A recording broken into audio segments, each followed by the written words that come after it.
ಇದು ಒಂದು ಹಳ್ಳಿ ಕತೆ. ಅಲ್ಲಿ ಜೀವನ ಸರಳವಾಗಿದ್ದರೂ ಹೃದಯ ತುಂಬಾ ಬಾಳುಮಯವಾಗಿತ್ತು.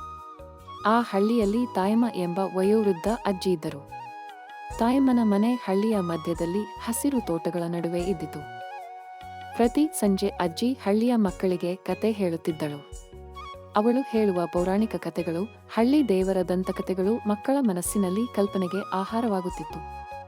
ಅಜ್ಜಿ ಸಿಕ್ಕಾಪಟ್ಟೆ ಪಾಠ ಮಾಡುತ್ತಿದ್ದಳು. ಸತ್ಯ, ಪ್ರಾಮಾಣಿಕತೆ, ಸಹಾನುಭೂತಿ, ಸಹಕಾರ ಇವೆಲ್ಲ ಜೀವನದಲ್ಲಿ ಮುಖ್ಯ ಅಂತ ಹೇಳಿದರು.